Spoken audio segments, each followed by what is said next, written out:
ئێوارە باش من عەبدوڵڵام لەگەڵ هاوکارانم دیاسپۆرای ئەم شەو تەرخان دەکەین بۆ مژارێک کە دەزانین کوردی لە دیاسپۆرا و کوردستانیش بە خۆیەوە سەرقاڵ کردووە. ئەوی شەڕی نێو کۆمەڵگەی کوردی و تورکیە لە بەلجیکا. ئەم شەو دەمانەوێت بۆتانی ڕوون بکەینەوە کە شەڕەکە لەسەر چییە و ڕۆژانی داهاتووش چاڕوانی چی دەکرێت. هەر لە دیاسپۆرای ئەم شەودا ئەم چیرۆکە باڵکێشانەی سەرکەوتووی کوردی دیاسپۆرا دەبینن. رفتاری تو شوخ و جوان و لاوی تو لە دانیمارک چوینە لای یادگاریەکی سەردەمی هەشتاکانی دنیای مۆزیکی شاری سلێمانی. هەڵکەوتی جاز ئەم شەو میوانی دیاسپۆرایە و بە دەنگ و گێڕانەوە تایبەتەکانی هەستێکی نۆستالژی تایبەتتان دەداتێ. لە ئەڵمانیاش کوردێکی هەڵاتوو لە ئاگری شەڕەکانی کوردستان دەبێتە ئاگرکوژێنەوە. ئالان ڕەمەزان ئەم شەو چیرۆکی ئەوەتان بۆ دەگەڕێتەوە کە بۆچی لە چاو هەموو شتێک حەزی لە کوژانەوەی ئاگرە.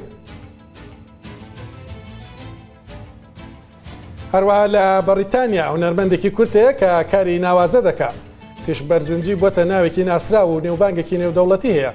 ئەم شەو لە دیاسپۆرا باسی هونەرەکەی دەکات.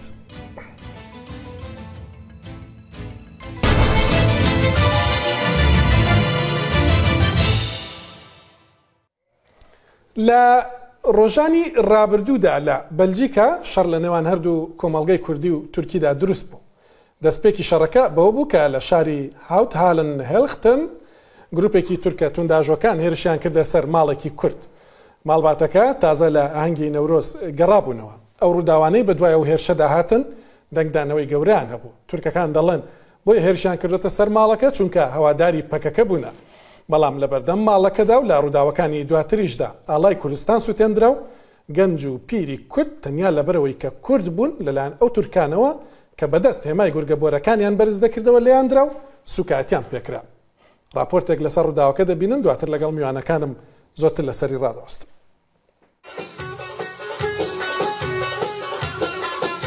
ئێرە بەلجیکا کوردن و دڵخۆشن بە ساڵنوێ بوونەوە. بەو دڵخۆشیەوە دەگەڕێنەوە ماڵەوە.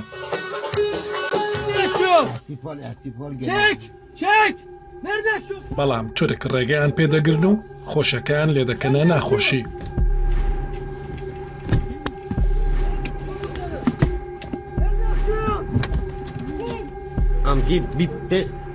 جایکەش نۆروزیەوەتن ئەم گیت بڕدان زانی ئەم گیت بڕدان نوکە کەسارە مۆڵێ خۆ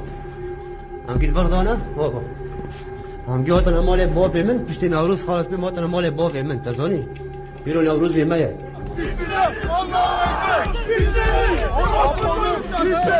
هتافەکانیان هتافی جیهادن. گەلێن دەرخۆ دەبێژنە الله ئەکبەر بسم الله الله ئەکبەر نۆفی الله ئەکبەر هۆتەنەمە دەنێ ڕۆژیە.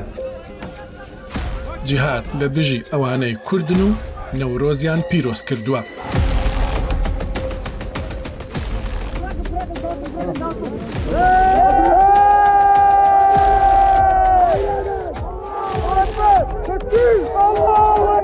پۆلیسی بەلجیکی دەکەوێتە نێوانیان.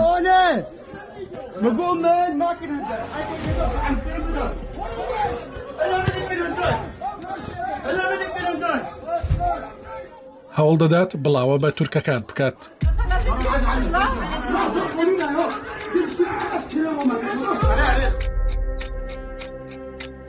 بە دەماچە و ئاماژەی گورگەبۆرەکانەوە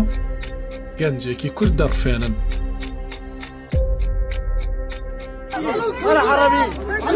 لە پیرە پیاوێک دەدەن کە بۆ ئەوەی وازی لێبێنن دەڵێ عەرەبم. وەزارەتی دەرەوەی تورکیا پشتیوانی لە تورکەکان دەکات. دەڵێ پەکەکە لە پشتە و ڕووداوانەوەیە. کورد تووڕەن دێنە سەر شەقام. کوردستان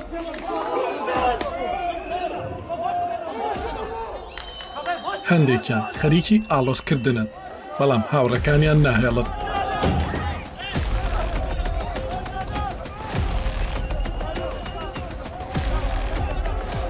زوحال دەمیر کوردە و وەزیری ئاسایش و دادی هەرێمی فلاندەرنە.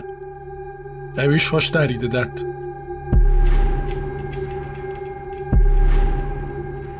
Op een bepaald moment herkennen ze blijkbaar خەڵکی ناوچەکە لەو ڕووداوانە نیگەرانن. geparkeerd staan en dan zijn ze stenen beginnen oprapen en hebben ze de سەرۆکوەزیرانی بەلجیکا داوایدان بە خۆداگرتن لە کورد و تورک دەکات. Het is voor mij een moment om samen met jullie de balans op te maken, maar vooral om vooruit te kijken. سەرۆک شارەوانیەک دەڵێ داوای لە مەلاکان کردووە دوعای خێر بکەن.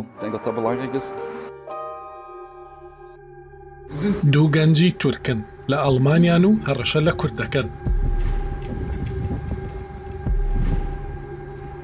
پۆلیسی ئەوروپی خۆیان بۆ کۆتایی هەفتەیەکی قورس لە نێوان کورد و تورکدا ئامادە کردووە. Dat is strafbaar. Wij als politie zullen dat ook screenen, zullen dat ook opvolgen. میوانەکانی دیاسپۆرا وەڵامی ئەوە دەدەنەوە کە چی ڕوویدا و بڕیار وایە چی دیکەش ڕوو بدات. دەچمە بەلجیکا هەرێک لە بەڕێزان کاوە هەنگەری بەرپرسی تۆڕی نەدای زاگرۆس هەروەها دکتۆر حوسێن عومەر شارەزا لە کاروباری بەلجیکا لە بەلجیکاوە لەگەڵ من. کاکاوە دێمە لای بەڕێزت ئەوەی کە ڕوویدا لە راپۆرتەکەدا کەم تا زۆر پیشاندرا، بەڵام ئەوەی کە بڕیار وایە ڕوو بدە یا چاڕوان دەکرێت ڕوو بدات ئەوەیە لە نێو میدیای بەلجیکیشدا باسی دەکرێت کە خۆ ئامادەکردن هەیە لەلایەن هەردوو کۆمەلگاوە کۆمەلگای کوردی و تورکی بۆ ڕوبەڕووبوونەوەی زیاتر بۆ کێشەی زۆرتر. ئێوە کە لەوێن ئەمە هەست پێ دەکەن یا هەست دەکەن دۆخەکە ئێستا هێور بۆتەوە؟ وێڕای سلااو لە جەنابەت و دکتۆر حوسێن و هەموو بینەران و بیسەرانی عزیز ئێزن دەخوازم لە ڕێگای ئەم میدیا بەنرخەی ئێوە ئەمڕۆ کە ڕۆژی شەهیدانی کوردستان و ساڵ ڕۆژی ئادامی حەزرەتی پێشەوە قازی محەممەد و یارانێتی سەری ڕێز و نەوازشدا بنوێنم و بڵێم کە ڕێبازیان درێژیان هەیە. کاکێ من درستت فەرموو ئەمکانی ئەوەی کە ئەگەری ئەوەی هەیە کە ئەو کێشەیە هەر درێژەی هەبێت هۆی کارەکەشی ئەوەیە کە ڕۆژهەڵاتی نێوەڕاست پڕ لە کێشەیە تاو ڕۆژێک کە لە مثلا بۆ نمونە بلژیک زمانی تێدایە سێ نەتەوایە ئەوەی کە بۆ خۆیان پێ دەڵێن ڤۆڵکردن سێ ڤۆڵکردنی تێدایە هۆلەندی زمان و فەڕەنسەوی زمان و ئاڵمانی زمان و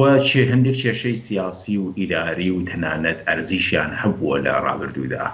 بەڵام بۆ ناویستین کە هۆلەندی زمان و فەڕەنسەوی زمان و ئاڵمانی زمانەکانی جیهان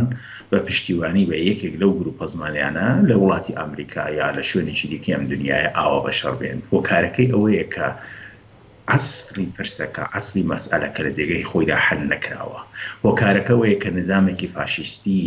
تەک زمانی ڕەگەز پەرستانە و ماوەیەکیشە باری دینیشی بە خۆیەوە گرتووە لە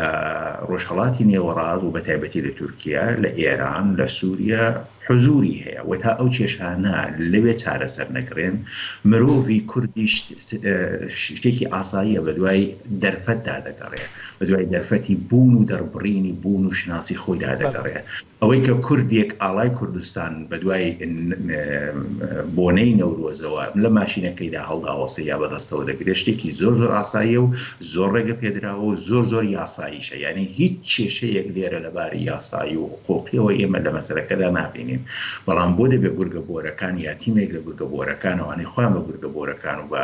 نیشانەی گورگە بۆر خۆیان دەناسێنن بە جیهانیان پێشیان پێدەگرن لەبەرەوەی کە کێشێت لە تورکیا لە زێدی خۆیاندا هەروە بەردەوامە. بەشێکیشی دەگەڕێنەوە سەر ئەو وەزعیەتە سیاسی کە ئێستا لە تورکیا هەیە و بە تایبەتی و هەڵبژاردانەی کە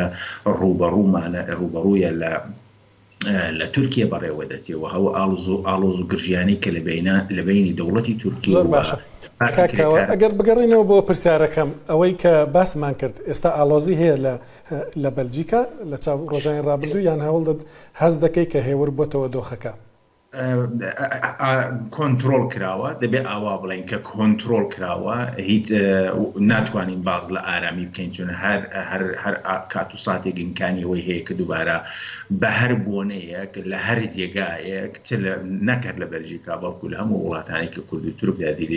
تێدا دەژین بەتایبەت بەلژیکا و ئاڵمانیا کە دوو شوێنن کە کورد و تورکی تورکیا لێرەدا زۆر بەساب دەژین احتمالیەوەی هەیە کە سەر هەڵداتەوە بەڵام کۆنتترۆل کراوە و پۆلیسی بلژیک و زۆر باش بەرپرسانی بەلژیکیش هەر ئەبەو شێوەیە پێیان وایە دەبێت لەژێر کۆنتترۆلیاندا بێت چون ئەگەریەوەی هەیە کە سەر هەڵداتەوە. باشە سپاست دەکەم دێمەوەلات کاکاوە دکتۆر حوسێن عومەر ینی توژی هەفدەنگی دگەل کاکاوەک و ئەو ڕەوشال لە بەلژیکا چێبوونا هاتیە کۆنتترۆلکردن و وەکی دەبێژن ڕەوش خراپتر نابە وەسا دەمینە برباد از تن تازه باستی که نه خاصیت کرده که اولا من باید میزبان گلال دنیوی نکت که بولتی نگوله از باور دکتم نهایتی ایندی رو که باید که نبینه دو سیالیه گنده وانیه لوگن دگری پرانی لی تبیهی دیدی سروکی سرداریا هر دی پولیس حریم و گلک رایادار دولتی کسین کو هنکی تمثیل کرداد کند واجهاد بوارر نشتن یه تمثیل ترکاجی دکن بوارر نشتن زبارت کم گهانه انجامه کی نه کرد خوازن اف تبلیه وی درکبه و نه ترک پرانیا از بسا پرانیا ترکا دکم اوجی ناخوازن کسن هاتنه تحاندن یعنی اب بویرانی دریخستین لهیستو که وار دکم بلکی مسئله هل بجارتن انکو صبح نضز والترکا چه به انکی اوجی تیده هنه فرصت هاتا دیتن کو دیتن و کرد درکوین که جبو جشن خواه بکن هنه کسین ندرزی ده کسین گرین جوارد بجن گرین بلک یه گریداین بخشلی ره پرانیا و او درکتن شخواو جهات خویا کرن یعنی هف بشی شارداریا و بازارو که لی هاتی کرن گویرانی لی درکتی ده ایواری درکت سر تلفزیون این ترکا و گفل کردا خوارن ورده و یعنی فاشیسمی یا خوادا خویا کرن پارتیا کواوتی ده پارتیا خرستیان یا بلژیکی جهده و جنیب راپی پارتیا خوابید و او وک کسکی رشید دانا خویا کرن حتی ناوی رنگی هات بلا کرن راگهاندنا بلژیکا براستی سر بویر نبرنگکی درست سکنی حتی رئیس حکومت بلژیکا جی انکی میلداری گرد یعنی وقت زانین برجواندین وان دولت ترکا را خوردن لی تشتا بالکش به پرلمنت ویده چند پرلمانی سروک وزیر بلژیکا خواست چاوه سروک ترکا کسکی کو خورتکی کو ناوا بویر دبی پر تلفون تشتغلی و گوتنی دجوار لهمبر کسین و تبلیغان مثلا بین یعنی بحثا کردادکن گرک ام لهمبر سروک ترکا تورکی بستینن لی مخابن سروک وزیر بلژیکا خواکر کر برسب ندا ام جیدانن برجواندین اکونومی هنه برجواندین سیاسی هنه جبویه که لی بویر از بارت کم الفیده ساکنی ترک جیدانا بله دکتر حسین چند کورد ددوان پێکدادانان دا یا ڕۆژن بوری بریندار بوون ئەنجزیان گەیشتیان ماڵەوان بزنساوان لە بەلژیکایە هەژمارەك هەیە هەژمارەك بەردەستە ترجبو منه ترجبو مبي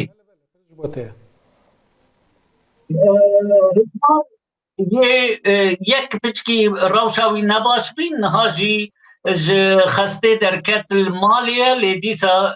نوی اسماعیل از باوردکم او روشاوی هنکی نباشه یه کرد لی کسی دین روشا و باشن کسی که او نینه هنک گرتی هبین او جی از باوردکم ویز بهاتن بردان یعنی هر دو آلیا جیش بر دو اروپا ده مسئله هولی پرچید بین ند ناف کرد و ترکات ند ناف گلک یعنی ملت آن در جارنا درکبن اف مسئله یعنی اروپی زیده برنگه کی دجواري الفا مثلا نانهرن حتى أزبار دكم ديمن هوا بلا كرن حتى بوليسي واجي زيادة تفلي با أو نابن وقتی شرک نابرا یان آلوزیک نابرا دی ملتا دا یان دی گروپا دا درکوین پولیسی هنکی بدنگ دمینن حتی کو خوشبدو صافی بکن لی ازوارد کم لبیدی سکن یزدی سابیشم لحیستو که پرمازن بخچلی و ظلام خود خواستن بکن بری هل جارتنا لی صبانا تصبا ازوارد کم ويديسا كردو تر بفر هرن سر صندوق البجارتنا ويدنگ خوابدن کسی بخوازن شخو وقتی زانین پرانی ددن بلجیکا دا پرانیا ترکا بهتر نزدیک اردوغانن لیدیسا کسی لهمبر وی جیانه کسی به اپوزیسیونا ترکا را جیانه کسی دوست کردا جیده همه مثلا تامر یزبار بله باشە گەلێک سپاس کاک دکتۆر حسێن عومەر کاکاوە هەنگەریەوەی کاک دکتۆر حسێن باسی دەکات تۆش ئەو هەستت هەبوو کە میدیای بەلجیکی یان کاربەدەستانی بەلجیکا لایەنگیریان کردبێ کورد کەمتر پشتیوانی کرابێت چونکە من هەندێک لە قسەکانی زوحەل دەمیرم بینی وەزیری ئاسایش و دادی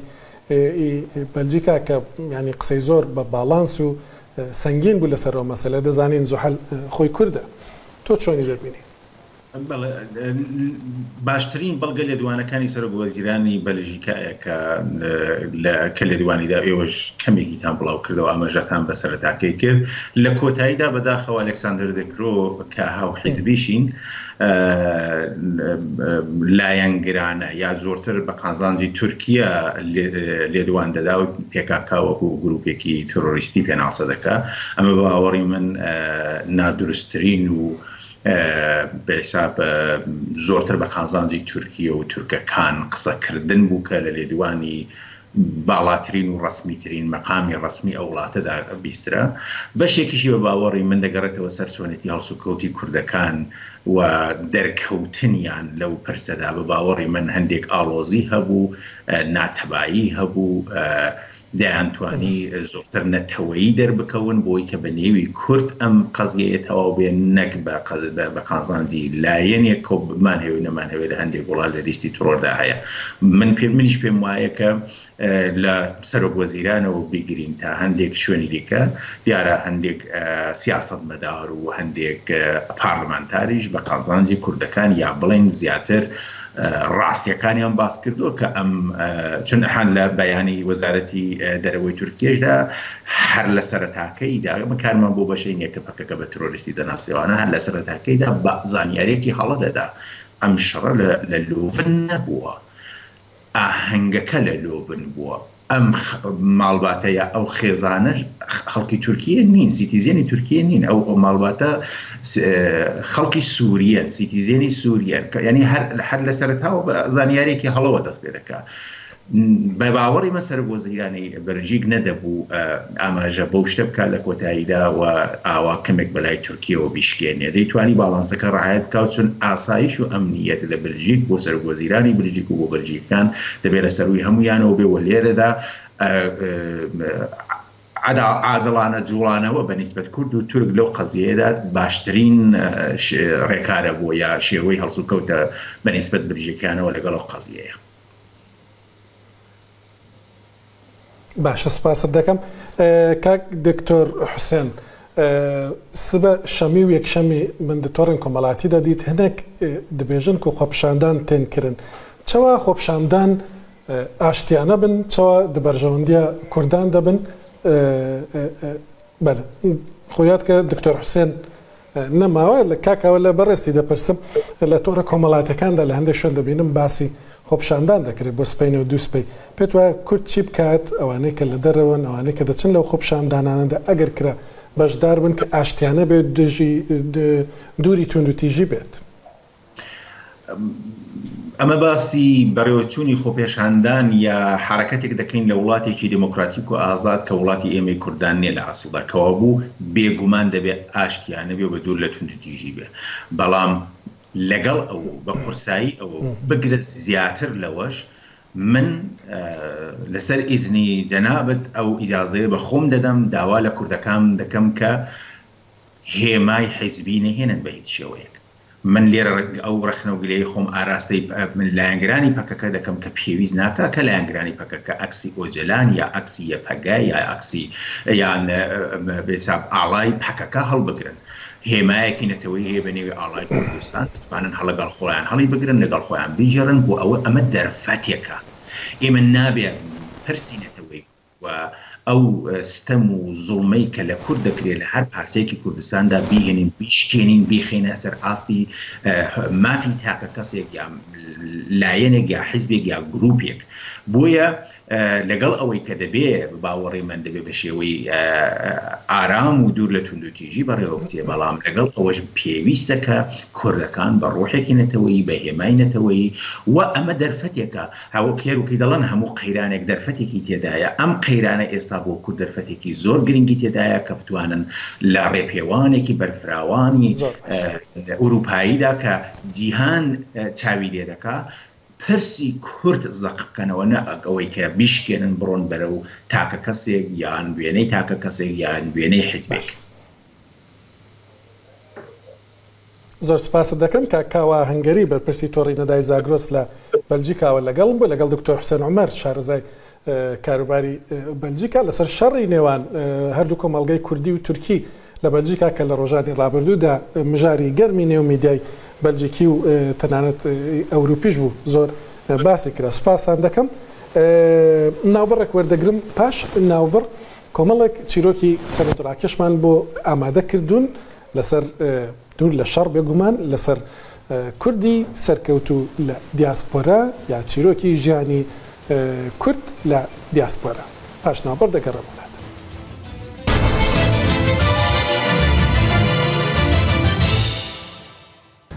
هەڵکەوتی جاز لە سلێمانی ناسراوە ئەو یەکێکە لە ئەندامانی دامەزرێنەری تیپی مۆسیقای بابان کاتی خۆی و دواتر بۆ خۆی تیپێکی مۆسیقای دامەزراندووە. هەڵکەوتی جاز ساڵانی زۆرە لە دانیمارک دەژی بەڵام هەمیشە لەوێ دانەنیشتووە و لە زۆر شوێنی جیهان گەڕاوە. لە شاری کۆپنهاگن چوینە لای و بەشێک لە چیرۆکی ژیانی خۆی بۆ باس کردی. کە ئێستا باشترین ئازادڕانی سلێمانیە ئەو عاشقی گۆرانی و حرەکاتەکانی لەسەر مەسرح.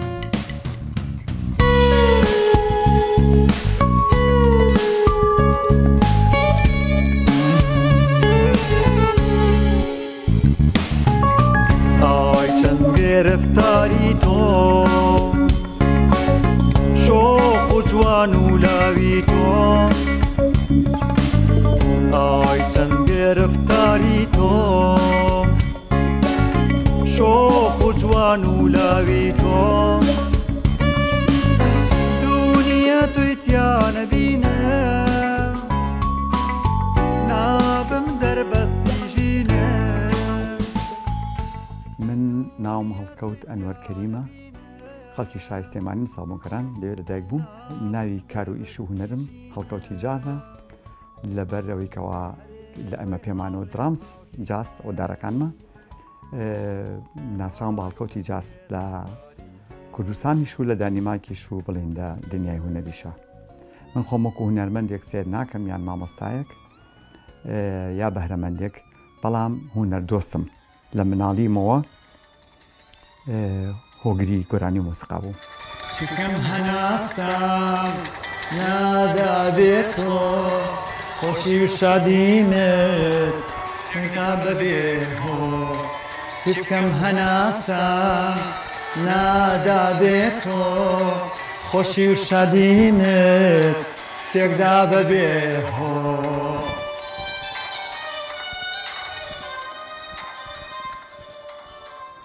ماڵمان لە دوکان بوو ساڵەکانی هەفتاویەک لەو کاتەیە کە باوکم مامۆستا بوو کە یارمەتیان بۆ گۆرانی ئەو کاتە مەلا مستەفا خوافیکە هات بۆ قەشقۆڵی یەکەم ئاهەنگێکی گەورە لە ساڵی هەفتەیەکە لەوێکرا منیش گۆرانیەکم وت بڵێن سرودێکم و نەگۆرانی سرودێکم وت خۆشم ئێ وڵاتەکەم کەنگای هیوا و ئاواتەکەم ئەو یەکەم جارم و کە پێخەمە سەر شانۆ ستێج. بەڵام لە ساڵی 1970 بۆ 1970 لە متەوەسە لە سێ متەوەسە یەکەم ڕۆژی مەکتەبم بوو مامۆستاکە وتی هەر کەسە و شتێکی پێ بێت چێ شتێکی پێ بڵێ ئەو شارێک بوو ئەو حرەکەیە بۆ نوکتەیە بوو نیشستام گۆرانیەکەم وت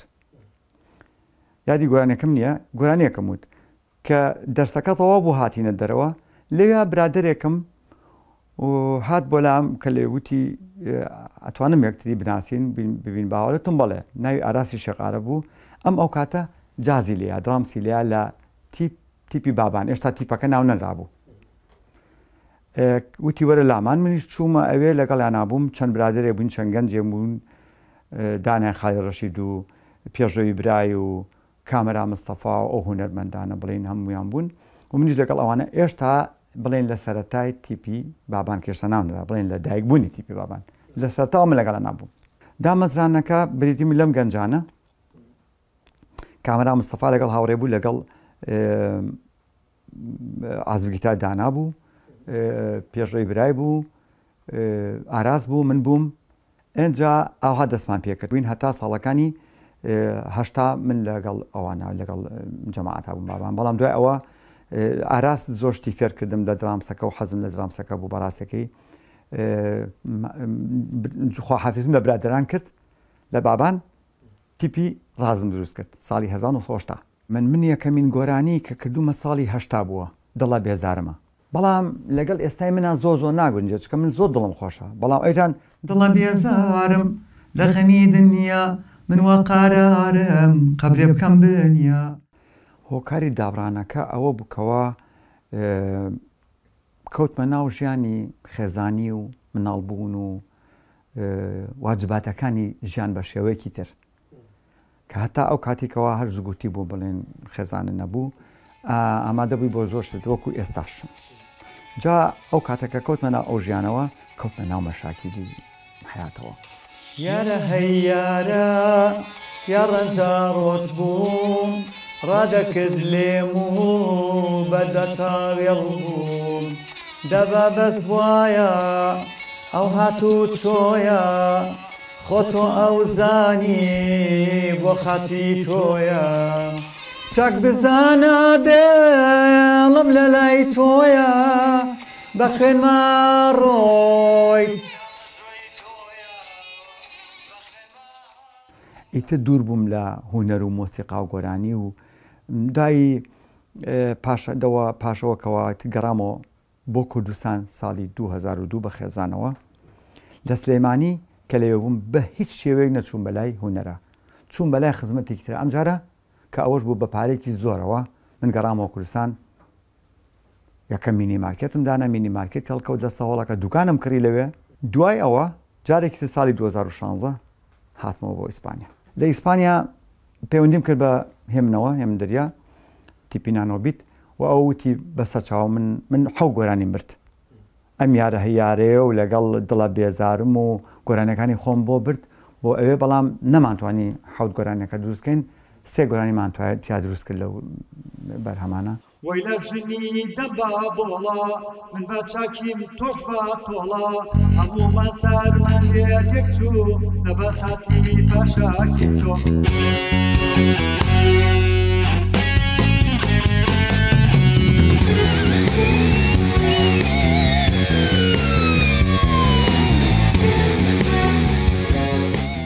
طبعا بۆیە هاتمە ئیسپانیا بۆی کەوا بزنسکەم یەکەم مەطعەمی کوردیم دانا جا من حەزم لە یەکەم شتە من یەکەم مینی مارکێتم دانا یەکەم ڕۆژنامەی ڕێکلام دانا یەکەم کەسم لە کوردستانە بۆ ڕیسایکلین یەکەم کەس بوو یەکەمەکان یەکەم مەطعەمی کوردیم دانا بەڵام ئەم بەڵایە کە جیهانی گرتەوە کۆڤید-19 کۆرۆنا بوو بە سەبەبێک دوای 3 مانگ ئیشەکەمان خراپ بوو داخرا دوکانەکە و ئیسپانیاش یەکەم وڵات بوو کەوا کۆڤیدی بەرکەوت من چەندین هاوڕێم مردن تا ئەوەی کەوا چەند ڤاکسینە دروست بوو ئەسترازینیکا بوو ڤایزەر بوو جانسن جانسن بوو سینەکە بوو نازان بیرم لە ناوی چی بوو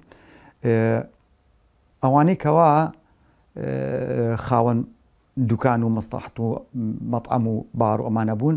ئەبوایە ئەو دەرزێ لە خۆیان بن ئیجباری بوو ئەجینا دوکانەکە دەبێت داخرێت منیش تازە دوکانەکەم کردبەوە ساڵێک بۆ بەسەریا تێپەڕی بوو ئەمیش کەوا بەردەوام بم چکە من حەزم لە کارەکەشم جوان و باش بوو وتم باشە ئەسترازینیکا لە خۆمێم بەڵام ئەسترازینیکا لە ڕاستیە لە وڵاتیا لە دەنیماکە مەمنوع کرا ئاسازینیکا لە ئیسپانیا لە خۆما چکە لە ساڵ هەتا 6 ساڵ بووم وەکاتە تەمەنم هیچ نەخۆشیەکم نەبوو قەت لە خەستەخانە نەبووم قەت نەچوومەتە خەستەخانە لا هیچ تەرمای نازم ئاسازینیکام لە خۆمە 16 چواری 2021 دوای 5 ڕۆژ من ناوسکم وەستا ئازارێکی زۆر بە ئەمبولانس گیانمانە گەورەترین خەستەخانەی ماربەیە لەوێ کە کەوتم ئەوە بووکەوە ئەو هاوڕێم کچێکی ڕەفیقم هەبوو بەویان و ناوی ئەویان وەگرت تەلەفۆنی ئەویان وەگرت پەیوەندیان پێوە کردکەوە من چاک نامەوە ئەمرم چاوەڕێی مردنم بوو نانی پەیوەندی کرا بە خوشک و براو کە سوکارمەوە تازیان بۆ دانام لە ماڵەکەی خۆما هەموو شتێکیان ئامادە کرد بەڵام لە سێهەم عملیات ماکە فەڕەنسیەک هات عملیاتی کردم بە منی وتکەوە ئیتر نامریت من هاتم ژیانی خۆم قسە ناو گۆرانێکەوە هەر بەردەوامە زانم بێش و کاریە ئەم شەو پیشەم ناڵین و زاریە ئەم شەو دێن بە فریە گێریانم ئەم شەو وەک دارە ژیانم ئەم شەو دێن بە فریە گێریانم ئەم شەو زیندانی تارە ژیانم ئەم شەو هەتا ئێرە ناخۆشیە بەڵام دانیماک بوو بەچی هەموو دەردە دەرمانی هەیە منی نامۆش لە وڵاتە هەڵبەتە حکمت و حەکیم نخۆیە کەواتە بەرەو عیلات حەزمە کرد سەتاسری ژیانم لە ئیسپانیا بوومایە بەڵام بەهۆی دەرزیەکەوکە لە خۆمەوە بەهۆی ئەوەی کەوا زەرەرێکی زۆرم کرد لەوێ و زەرەری مادی و معنەویش و سەحەتیشم بەو شێوەیە ناچار بووم بگەڕم بۆ دانیماک ساڵی 2022 مانگی 2022 گەڕامەوە بۆ دانیمارک بۆ سەحەت و عیلاجی خۆم دوای ئەوەی کەوا لەمەرگ گەڕامەوە لە ئیسپانیا هاتمەوە ناو ژیانێکی تر ئەو دەرزی هۆکارێ بوو بۆ ناوبردنی زۆر لە ناخۆشیەکانم جا ئیتر من ڤاکسینەکە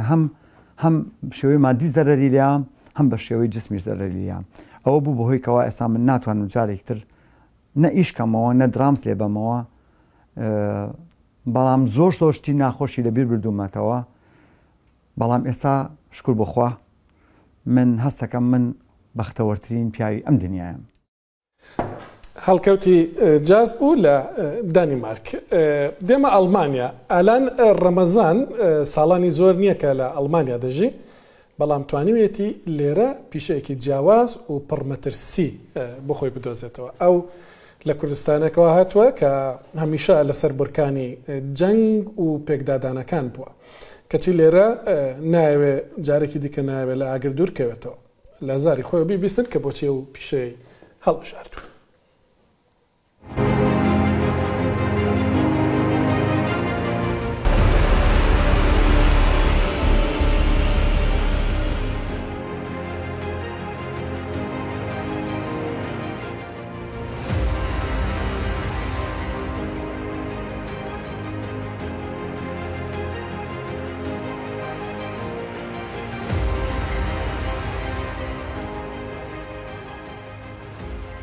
ناوێم ئالانە ئەس خەڵکی ڕۆژاوای کوردستانی مەش قامشلۆ ئەف دۆرە 6 ساڵە ئەز لە ئاگرکوژیە یا شتۆکنێ چالاکم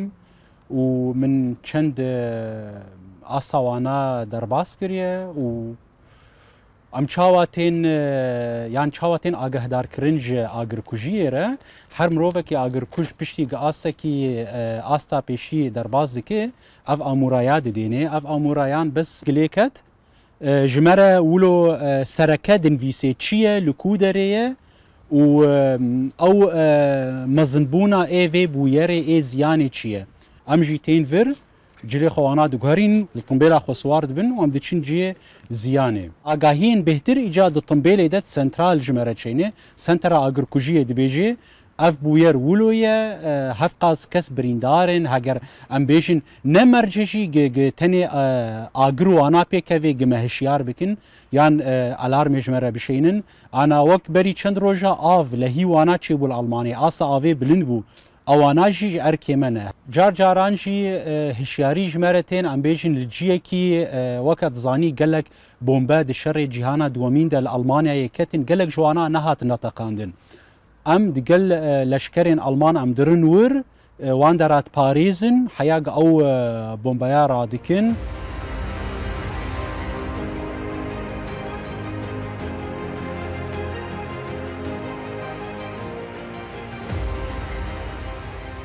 جداهية ناف كردستان وألمانيا ده از باورم سربوريا ألمانا بهترة آمورين وانان وترن وتشتكي دنجي بالا مدكشين قافاق از بويرا وانا ده يعني كانالا ميناكو كارو داوي دبينم قاقرك لكردستاني تشيد به يكسر قلي ميت سيفيل هول ددين وان اقرا فمرينين بنيازكي باش لباوركن افتشتايا نباش جبركو بكيرتي او مروفايا قهري دوماني بكشيني ديجار سيجارا سدمك كو جيانا خوش دس بديش بروكن زانن دومان جحره للفر الالمانيا قافا قامدرن جي كي يكسر اموي ويجي جيشي ام دقرن ام نهل كس درباس ببي وكاري مجي هسان تردكي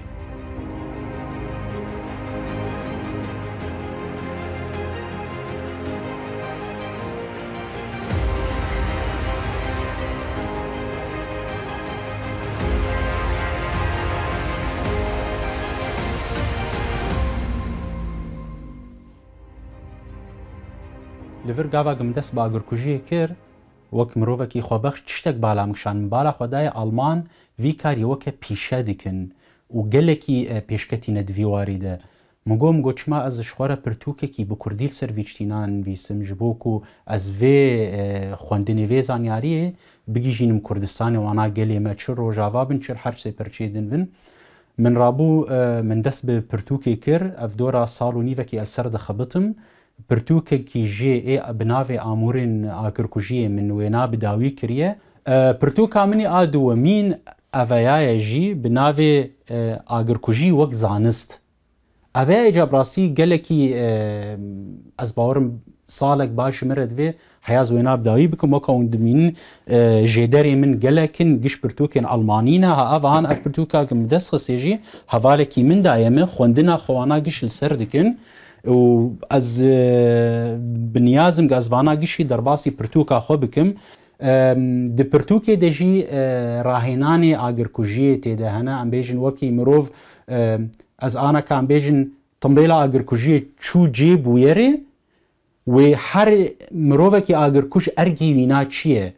فمن واناشی شروع وکریه جبو خاطره تفله هفبون چینه بی جبو خاطره هر یک زانه بی ارکی وینا و کار وینا چیه افگیش د پرتوکې د بی شروع وکرن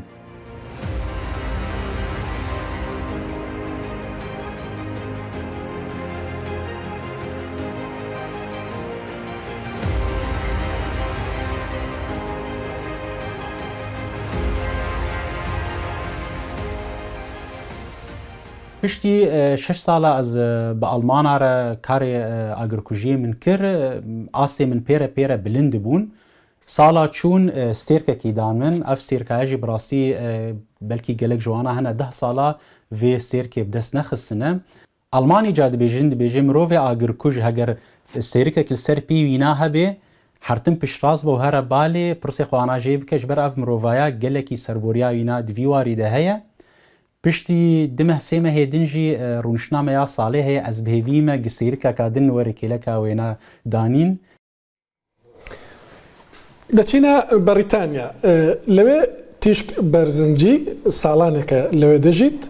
او با کار هنریکانی وای کردو که هم بو خوی هم بو کردیش نو بانگه کی خوش و باش لجهان دا دروز ببه فیچرک لسرجانو هنری تیشک برزنجی دبینی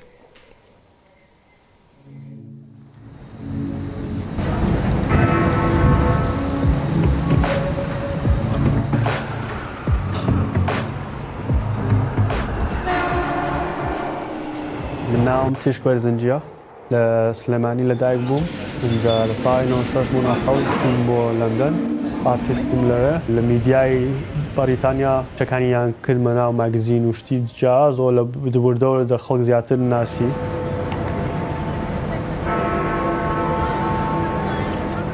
استاد دوسه پروژکتی گورم کردو لامریکا شو لبریتانیا هم 2023 کروی منیان حال بجارد که یشکی گورا لبکم جا پروژکتی تریشم کردو لاس ویگاس لوتیلیا که هی ورجن که دیزاینم کردو بو شونی مسعده کان شكان ككدمان لقال بولي وان ب NFT فروشمان يعني بالديجيتال فروشمان ويكم يجبو لباري كردستان وكردم ستا بتماين بهدين وب حکوومەتی کوردستان.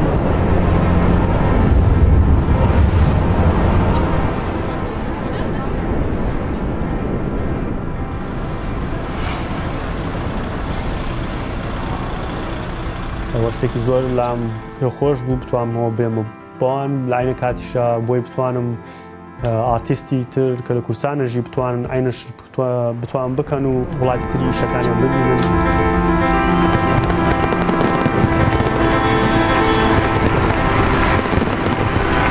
ئیشەکانم زۆر فۆکەس دەکاتە سەر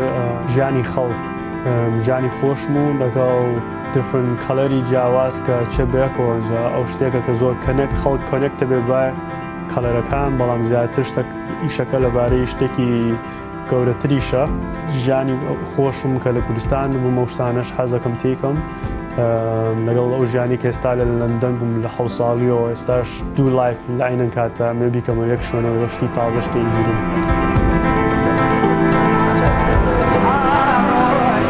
پۆلیوانەکە کۆنتاکتی کردم حەزی کرد من لەو ئیشانەی خۆم پیشان بم لە کوردستان بۆ پرۆژێکتی کە هەیەە خۆشی لە کوردستان ژیاوە پێشتر حەزی زۆر لە کوردستانیشە دەویستی سەپۆرتی من کاکە بریم کورد بووم لە هەولێر ئیشەکانیان پیشانە لە قەڵای هەولێر پیشانیانە ئەکسیبیشنێکی گەورەیان کرد بۆ ئارتیستی هەموو باکراوندی هەر کورد نەبوون جایەکی لەوەی منیان هەڵبژارد بۆ سەری ساڵی نەورۆز.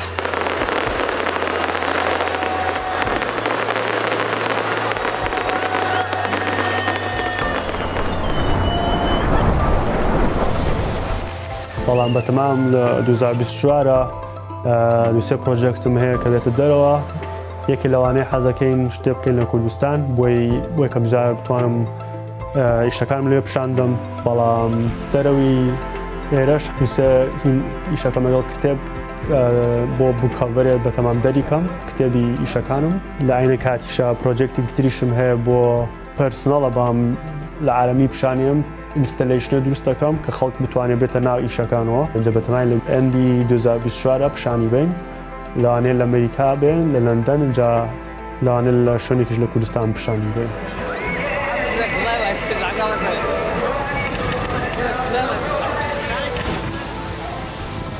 اینجا یەکێ لە شتەکان کە ئیمپۆرتنە کە بتوانی قەت نەوەستی لەو ئەگەر شتەکەش سەکسەسفڵ نەبوو نەوەستی هەر بیکەیت و بتوانی لە عینە کاتە شتی تازەش دروستکەی. ئەوە زۆر ئیمپۆرتنە بۆ من یارمەتی زۆرەوەم. اینجا زانم ئێستا خەڵک کە لە کوردستانژی فەنانی زۆرتیایە اینجا بتوانەوەیش خۆیان پیشان بن ئەوە شتێکی زۆر باشتر بۆ هەمومان. ساڵی تازەیە نەورۆزە هاتەوە جێژنێکی کۆنی کۆردا بەخۆشی و بەهاتەوە. دیاسپۆرای مافتەیەتان پێشکەش کرا هێڵی گەرمی دیاسپۆرا لە سەر شاشەیە ژمارە تەلەفۆنی 2049 66 173 66 66 046 پێیان بنێرن بە دەنگ یا بە تێکس پێشنیار بکەن کێ دەتانەوێت لێرە لەسەر مێزە میوان بە یا ئێمە بڕۆینە لای جێبەجێ دەکرد تا هەفتەی داهاتوو تا دیاسپۆرای داهاتوو بێ بەڵام.